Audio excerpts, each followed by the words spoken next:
السلام عليكم ورحمة الله وبركاته.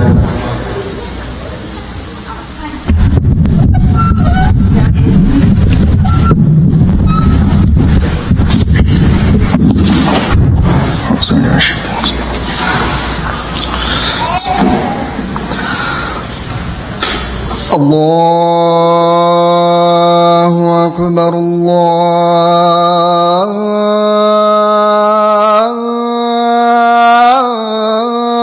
أكبر الله أكبر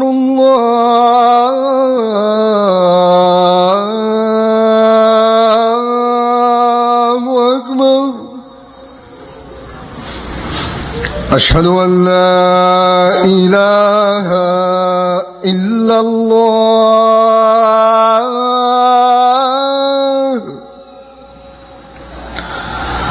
أشهد أن لا إله إلا الله.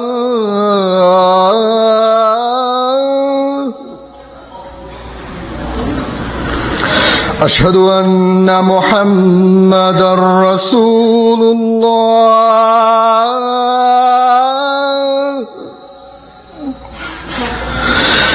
أشهد أن محمدًا رسول الله.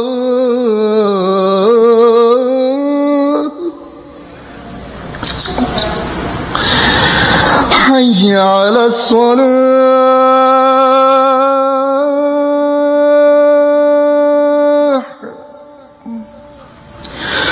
حي على الصلاة.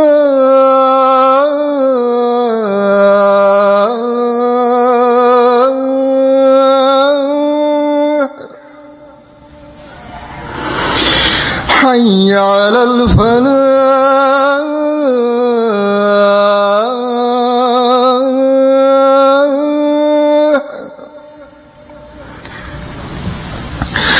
حي على الفلاح.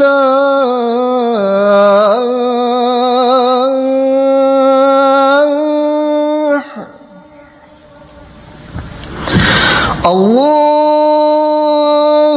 أكبر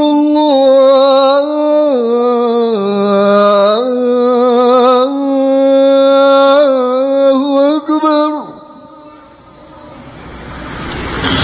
لا إله إلا الله. اللهم بهذه الدعوة تتم صلاتك.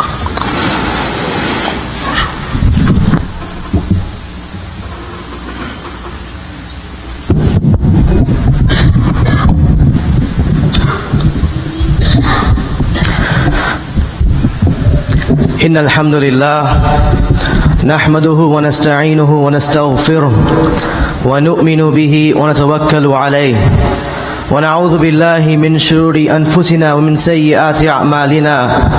من يهدي الله فلا مضل له ومن يضلل فلا هادي له.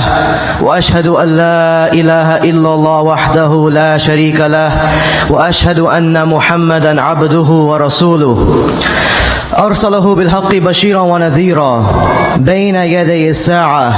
من يطع الله ورسوله فقد رشد ومن يعص الله ورسوله فإنه لا يضر الله نفسه ولا يضر الله شيئا.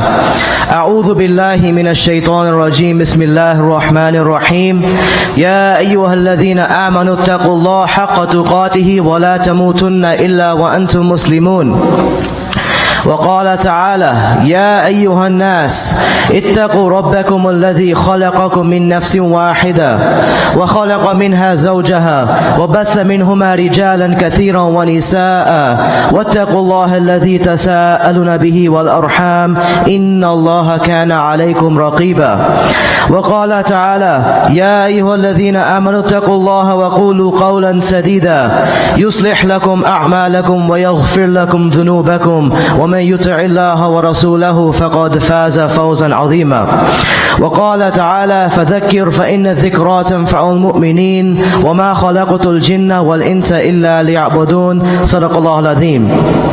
أما بعد فإن خير الحديث كتاب الله عز وجل وخير الهدي هدي محمد صلى الله عليه وسلم وشر الأمور محدثاتها وكل محدثة بدعة وكل بدعة ضلالة وكل ضلالة في النار. My dear respected brothers and sisters, all praises belong to Allah. We praise Allah, we seek His help, His guidance and His forgiveness. Whomsoever is guided by Allah, no one can misguide that individual.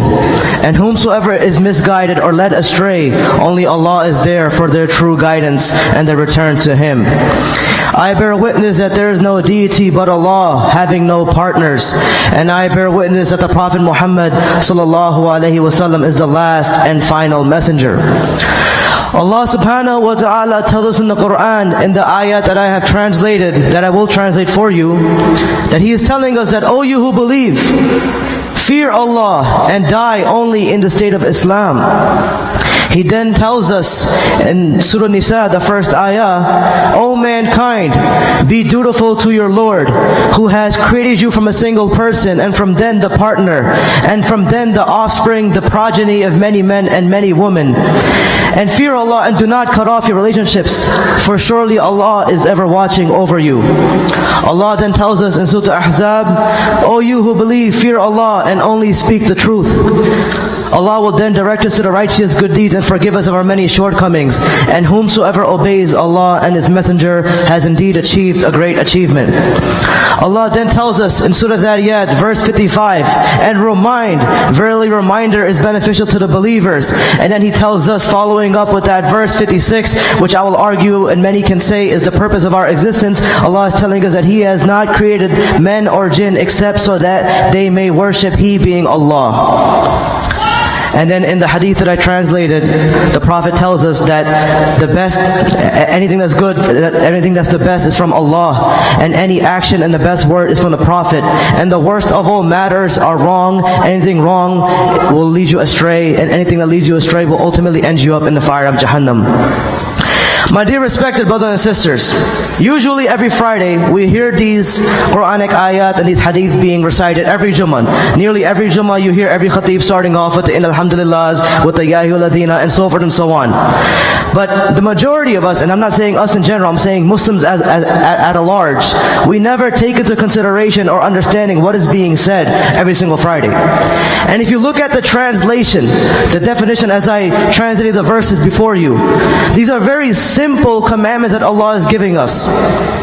And if you notice, there's not a single act or a command telling us to pray, telling us to fast, telling us to do hajj in any of these ayat. These are fundamentals, these are iman building, these are the basic building blocks that we need to have in our life to be in this world and also to make our way in the hereafter. And if you go back about over 14 centuries ago, when Islam slowly started to spread with the Prophet and with the Sahaba, the small number that they had, that they used to meet up at Dar al-Arqam, one of the Sahabi, his house, in private, and slowly and carefully spread the message of Islam. You will notice even back then, when Islam first started, there was no salah commanded, there was no fasting prescribed, there was no, anything to give hajj or zakat or any of that. It was literally building the iman, building relationships, building the community. That's Islam, that's what it was back then. Being out for each other, looking out for each other, helping someone.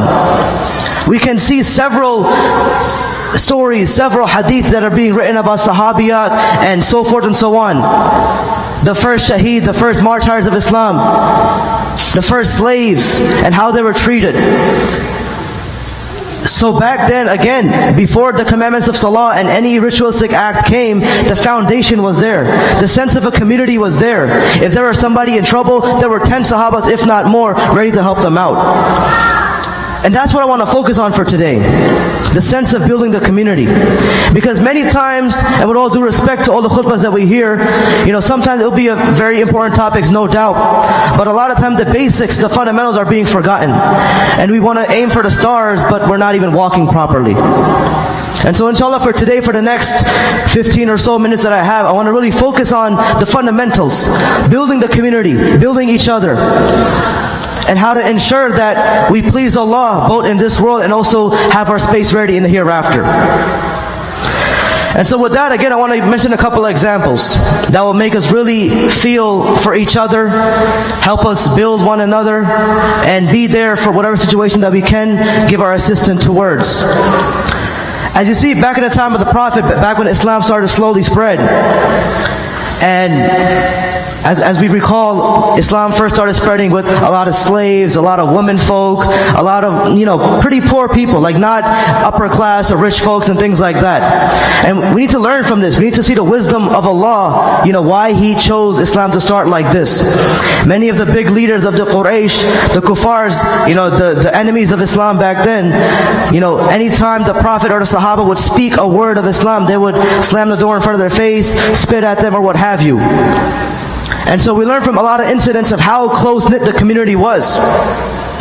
And one of the incidents that we know of is when the slave Bilal, radiallahu anhu, when he was commanded by his master to whip that Sahaba that was telling them about Islam and invited them to one of the gatherings with the Prophet, and the Sahaba was like, "This is foolish of you, why did you come to me? I am such and such, I am of this high status." And he told Bilal, he commanded him, "Here, smack this guy, take this whip and beat him up." And Bilal refused, repeatedly. I'm sure many of us have seen the documentary, The Message. It shows this scene. And the master was confused, like, what's wrong with this guy? I've kept him in my house, he's been my slave for all these years, and now he's disobeying this simple command. I mean, to them, they didn't care about Muslims, of course, so anything to go against him is like a very easy thing to do. And so Bilal completely disagreed. He didn't whip the Sahaba that came to him, and now he was put into the punishment by his master. And we all know the story, put into the hot, blazing desert. I mean, right now with the summer days, if we walk with just bare feet, we can't even tolerate that. So I mean, let's just imagine how we're going to tolerate the hot sand of Arabia back then, underdeveloped. So Bilal is out there in the sand, a boulder being put over him, and his master's whipping him, and he's saying, "Who is your Lord? Who is your Lord?" And he keeps on saying, "Ahad, Ahad, one, one, one." And then ultimately that keeps on happening. They're about to kill Bilal. I mean, just think about it, right? Hot, scorching desert, your back is already burning, the boulder's on top of you, you're being whipped. I mean, what more can you ask? That's persecution at its finest, at least for back then. And then a Sahaba, if I'm not mistaken, Abu Bakr and one other, they come and they free Bilal and they take him to them. And the master, he's surprised. He's like, "This guy is worthless to me. I would have given you him for free." But then Abu Bakr still gives them whatever amount it was for, and then they took him with them to meet with the Prophet and be with them, because now Bilal has taken the Shahada. The reason why I bring this story up, again, we're talking about building the community here, is somebody like him, Bilal, a slave back at that time. He was looked upon lower than dirt to his masters and to the enemies of Islam. Yet when the Prophet brought him in, he was one of the best. He was appointed the mu'adhin. He was assigned adhan giver at the masjid of the Prophet. And not only that, the Prophet told Bilal in this world that, "Yeah, Bilal, I see you with the footsteps going into Jannah, carrying one of his animals," I believe that's the narration. So somebody of that status, where the kuffar, where the enemies of Islam thought this guy is such a loser, to be frank. But in Allah's eyes, in the Prophet's eyes, he is one of the best. And that just shows us that the whole card of racism needs to go. It's unfortunate, but today we see in our own communities at large, not just here, but any masjid you go, nearly any masjid, any center, that anybody that is not of your skin color, anyone that doesn't look like you or talk like you or smell like you, you'll look at them differently.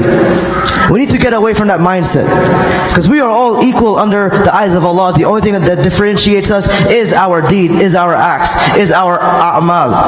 And that's the only thing that matters. Because on the Day of Judgment, there's not going to be, "Hey, here's the African American line, come to come to Jannah. Here's the Arab line, come to Jannah." None of that. It's going to be, okay, let's see your records. Let's see, who did what. How was your life? How did you live in this world? And all that. And then you're taken to Jannah.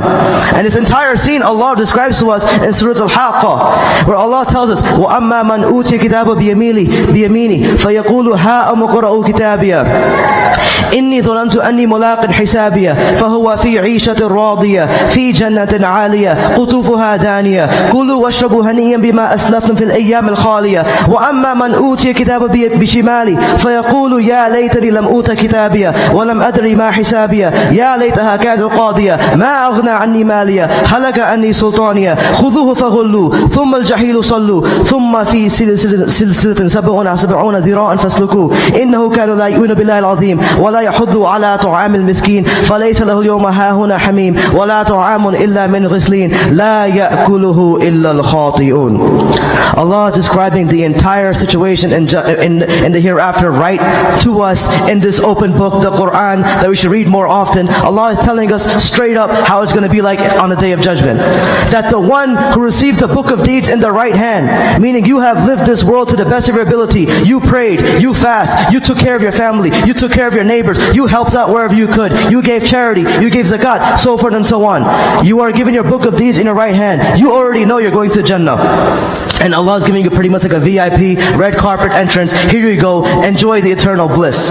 But the one who gets the book of deeds in their left hand, and it's not like just, here you go, you suck, go to hell. No, that hand will pierce through your stomach. You're already screwed. It's going to pierce through your stomach, come out from your back. You already know you're in doom. You already know you're in trouble. And then you're going to be humiliated. Again, not in front of just people you know, the entire humanity. Right, from Adam alayhi salam to the last person on this earth. And Allah is going to give you that book of deed in your left hand. You're going to be ridiculed, you're going to be humiliated. You already know every thought's going to come to your head. I did not pray, I did not fast, I did not feed the poor, I did not feed the needy, and all of that. And Allah will, give you your book of deed. You're humiliated, you're already tortured, and then Allah will say, drag him to the fire of Jahannam. You're screwed. And at that moment, whoever it is, and we make dua to Allah that Allah protects us from the situation, and that Allah grants us all our book of deeds in our right hand and gives us the easy access to Jannah. We say Ameen to this. And so again, going back to the situation, the one who is given in that situation where they're given the book of deeds in their left hand, they will have so many thoughts in their mind. Ya Allah, please let me go back to this world for just a few minutes, for just a few moments. I will pray, I will fast, I'll read the Quran, I will give charity, whatever. But it'll be too late. We played ourselves. Allah gave us a time in this world to do whatever we could, but we didn't take that opportunity. We were lost. We were blinded by the glamour of this world, whatever it might be. And we lost focus of the hereafter. We lost focus of our true message. So again, we pray to Allah that He protects us from that situation. So that's a situation that Allah is defining to us in Surah Al-Haqqa in the Quran, how it's going to be in the hereafter. But how do we stop that? How do we ensure that we are the best that we can be? How do we ensure that we do whatever we can to ensure that we are granted Jannah Firdaus, the highest level of Jannah? We aim for the best. In this world we aim for the best, right? We want the best grade, you want the best car, you want the best house. So likewise for the hereafter, you got to do the same thing, if not more. Because we all know we're all buried in sin.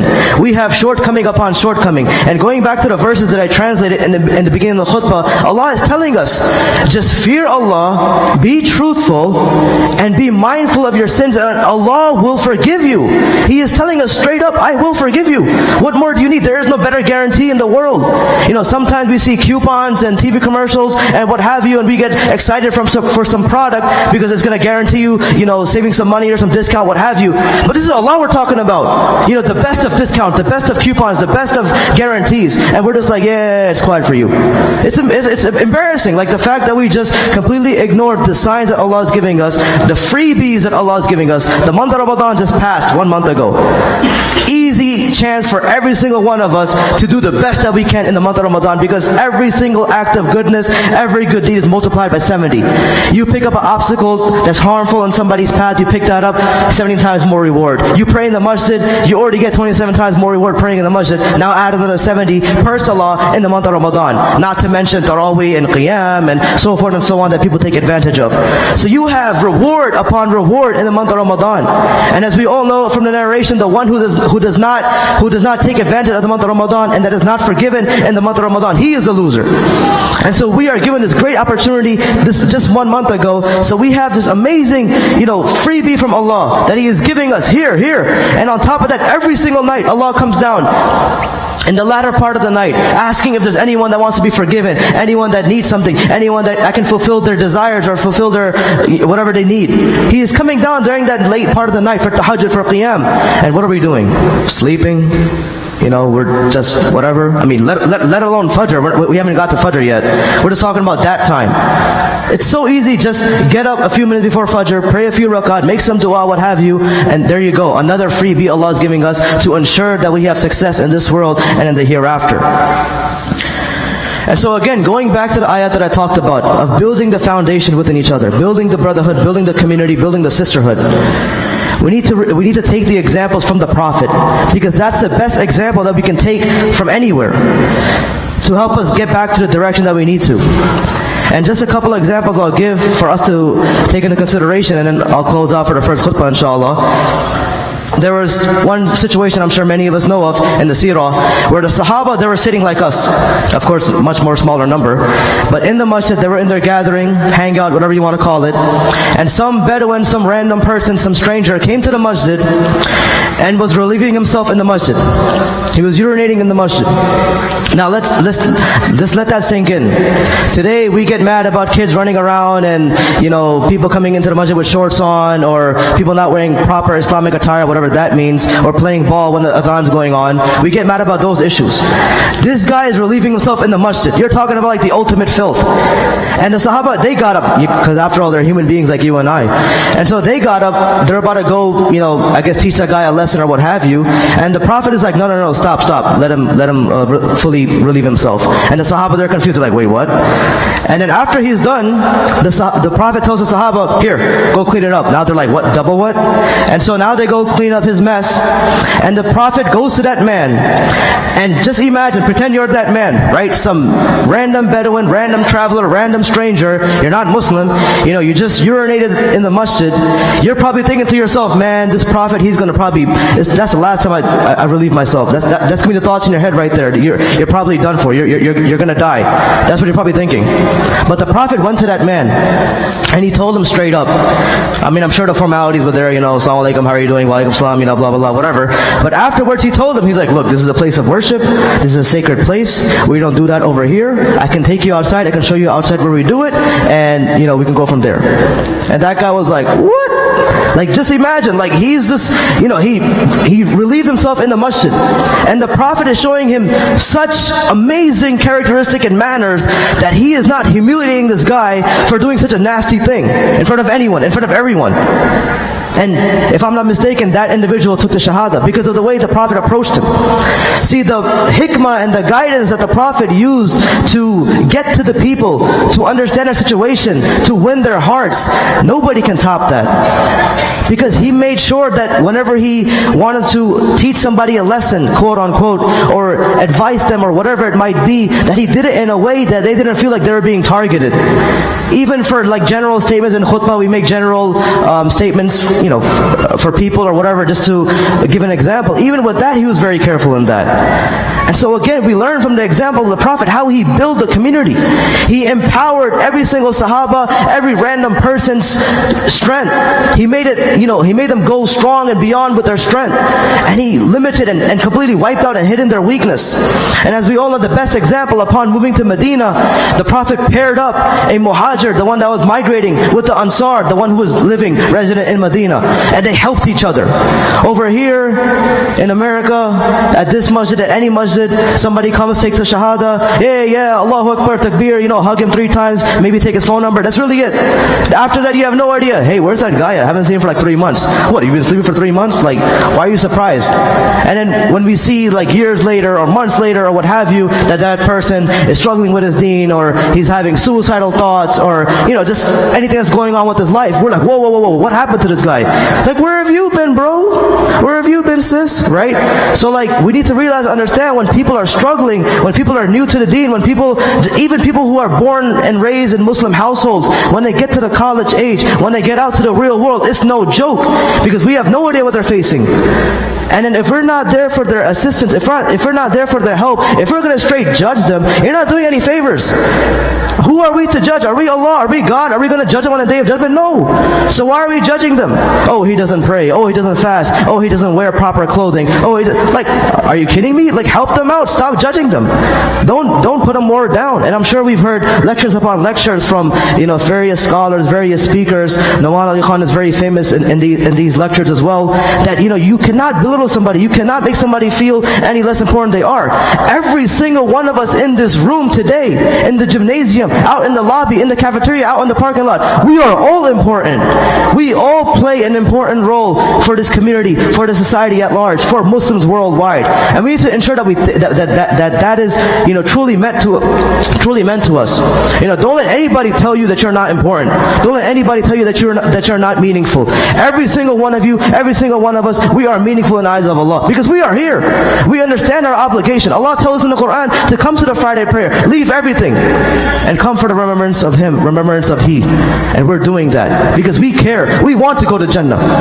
And so with that, we need to help anyone else that we know. It could be a family member, it could be a friend, it could be whoever, your neighbor. We need to help them go to the same place that we're going to go to, because this is not the end goal. The end goal, the ultimate satisfaction, is going into the Jannah Firdaus and hanging out and chilling and making moves in Jannah for eternity. That's the end goal. And that's what we have to aim for. أقول قولي هذا أستغفر الله ولكم ولسائر المسلمين فاستغفروا إنه الغفور الرحيم.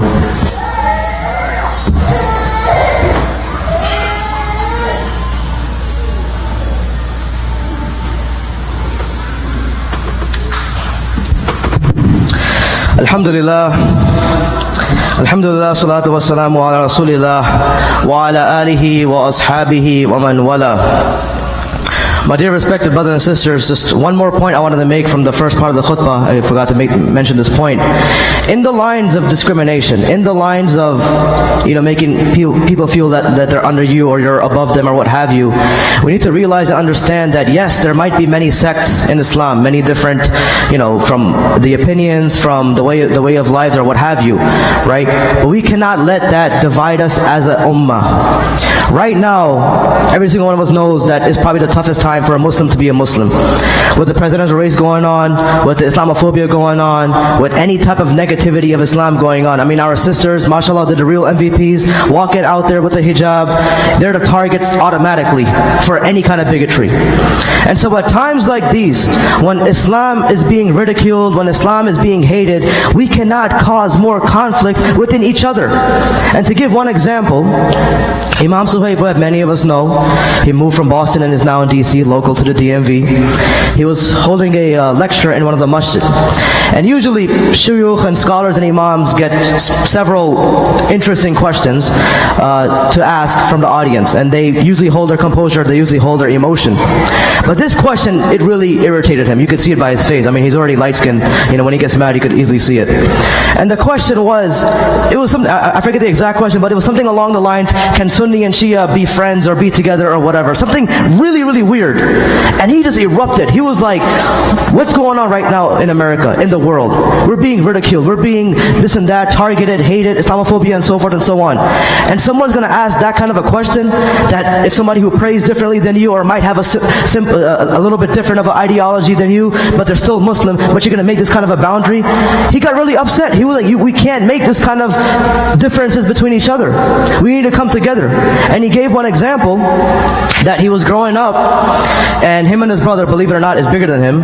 They were quarreling about something. They were fighting, arguing about something. And then while they were fighting, while they were arguing, somebody was coming to punch Imam Suhaib in the face. I guess he took his lunch money or something. So anyway, the two brothers that were fighting, they're like, yeah, you did this, you told mom, blah, blah, blah, whatever. And his brother's telling him, look, watch out, you're about to get punched in the face. Let's stop arguing, let's move to the side so you don't get beat up. But he's still mad. He's so irritated on his brother. He's going back and forth, back and forth. Next thing you know, pop, he gets punched in the face by that guy who's really mad at him. That analogy can be made to us today. We get so boggled up in the differences or what have you. Oh, this guy prays different. Oh, he's Maliki, I'm Sufi, I'm this and that, I'm Salafi, whatever. Who cares? We're all Muslim. As long as you believe in the oneness of Allah. Again, going back to the beginning part of the khutbah. As long as your foundation is there. As long as you believe in La ilaha illallah Muhammad Rasulullah. Everything else comes secondary. We need to stand together because again, this time and this day and age, as Muslims, we are being targeted for the most dumb things. We can't cause ourselves to be even more divided.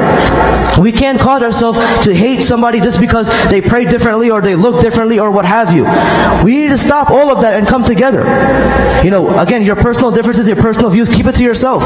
But above all, to be together to ensure that we're standing as one ummah and pleasing Allah and pleasing the Prophet and what He taught us. We need to ensure that we do the best that we can to wipe out any kind of discrimination. This goes from racism, this goes from different sects of Islam, this goes from anything else. We need to eradicate all of that. We need to look for ways to help people, be with the community, and do whatever we can to the best of our ability to ensure we please Allah fully. And with that, I want to give 3 practical examples for all of us to take in, and 2 of them are immediate examples that we can look into as well. In terms of building the community, in terms of being there, in terms of doing our part as a Muslim. And again, like I said earlier, every single one of us here play an important role, and we need to realize that. So first and foremost, we need to realize the effort that's being going on. With communities, with masajid, outreach, growing, interfaith, all of that is really important. Get involved. I'm pretty sure this masjid has so many things going on. Sometimes we have no idea what's going on because it's not marketed properly or what have you. But find out. The flash is sent for a reason. Read it. Find out what's going on. Look at the activities, the events that are coming up, and be part of it. Do something. We're all part of this community. We're all part of this ummah. We need to help out each other. And again, 3 practical ways. Number 1, what we have here, a very strong effort in da'wah. Our Tablighi Jamaat brothers, they do a very good job. And sometimes, for whatever reason, they're undervalued, they're underappreciated, and that's not right. We need to look at the good that they're doing. These guys are a network without social media. Like, they're that close with people. Like, by using pens and papers and I guess cell phone, because you have to still get hip to technology. And so the work that they're doing, we need to appreciate it and help out whatever way you can. If you can attend their lectures and khuruj and whatever it might be, at least make sure that wherever they're doing, whatever activity that they're doing, it's being done without any problem. Secondly, look for activities that are I'm wrapping up, Jazakallah, brother. Secondly, look for other activities that are taking place. Tomorrow, right here at ISB, they'll be bagging book bags to give away for students in the city that can't afford school supplies. ICNA Relief's annual back to school giveaway. And they'll be then taking those bags to the city at Masjid al-Haq and distributing that. Another great service, another great form of charity that we can partake into. And lastly, as we've been talking about for the past few weeks to a month now, next Saturday, August 13th, the annual Muslim Food Festival.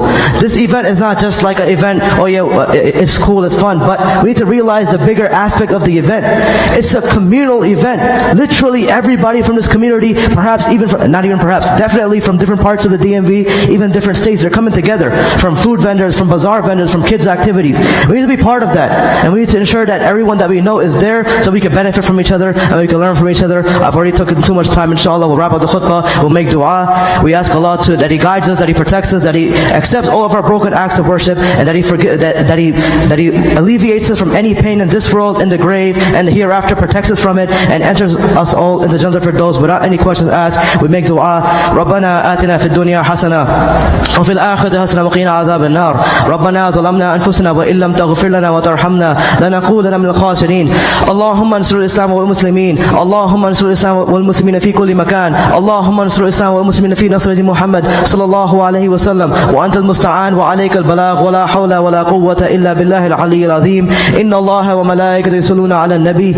يا أيها الذين آمنوا صلوا عليه وسلموا تسليما اللهم صل على محمد وعلى آل محمد وبارك وسلم سبحان ربك رب العزة عما يصفون وسلام على المرسلين والحمد لله رب العالمين عباد الله رحمكم الله إن الله يأمر بالعدل والإحسان وإيتاء ذي القربى وينهى عن الفحشاء والمنكر والبغي يعظكم لعلكم تذكرون فاذكروني أذكركم واشكروا لي ولا تكفرون ولذكر الله أكبر والله يعلم ما تصنعون وأقيموا الصلاة.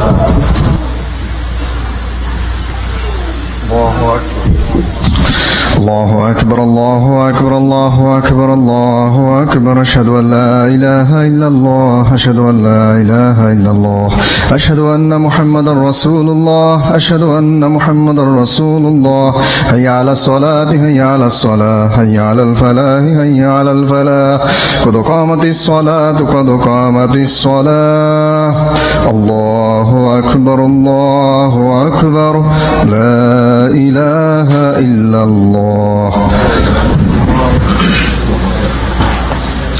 Staqimu, straighten the lines, fill in the gaps.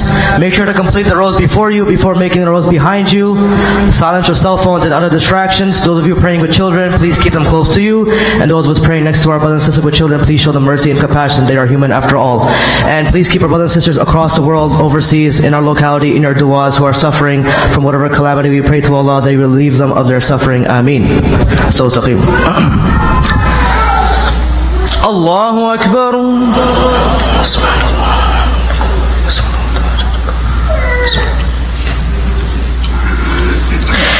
الحمد لله رب العالمين الرحمن الرحيم مالك يوم الدين إياك نعبد وإياك نستعين اهدنا الصراط المستقيم صراط الذين أنعمت عليهم غير المغضوب عليهم ولا الضالين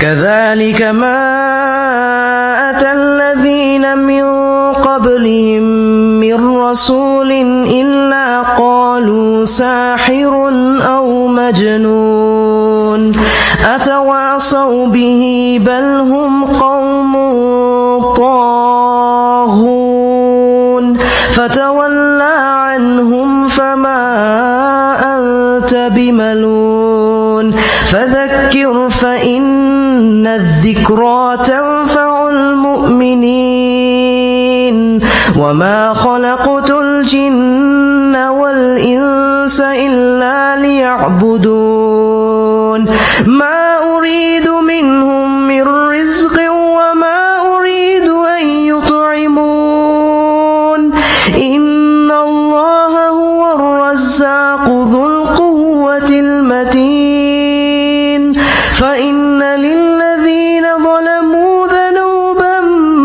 مثل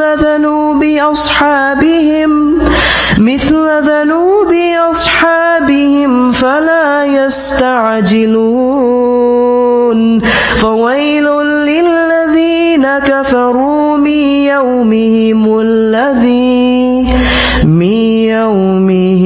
الذي يوعدون. الله أكبر.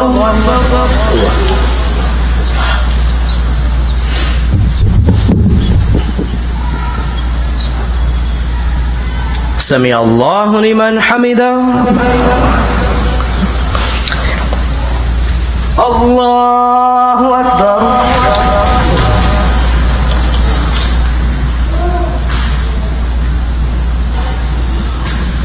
الله أكبر.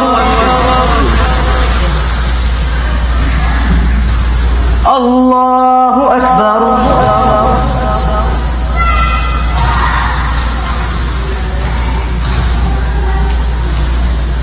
الله أكبر.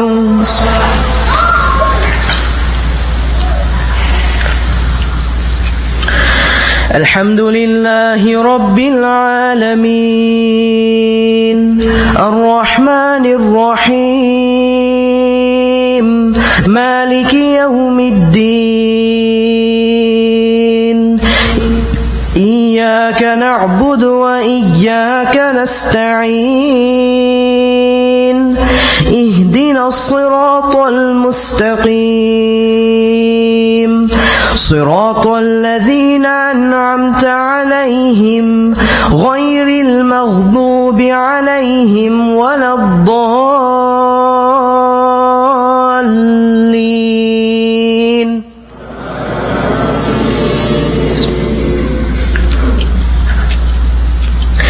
والعصر إن الإنسان لفي خسر إلا الذين آمنوا وعملوا الصالحات وتواصوا بالحق وتواصوا بالصبر.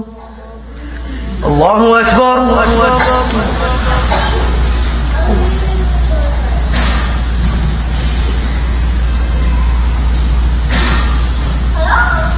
سمع الله لمن حمده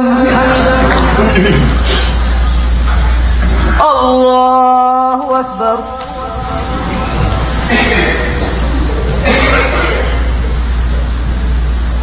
الله أكبر الله أكبر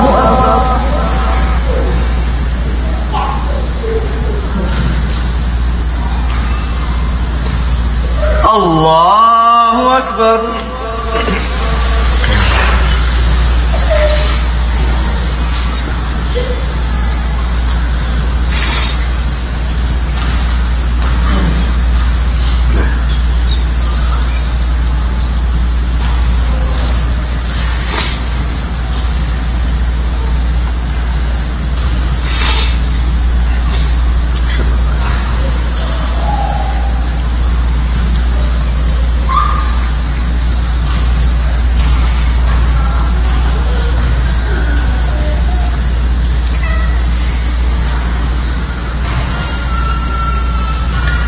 السلام عليكم ورحمة الله السلام عليكم ورحمة الله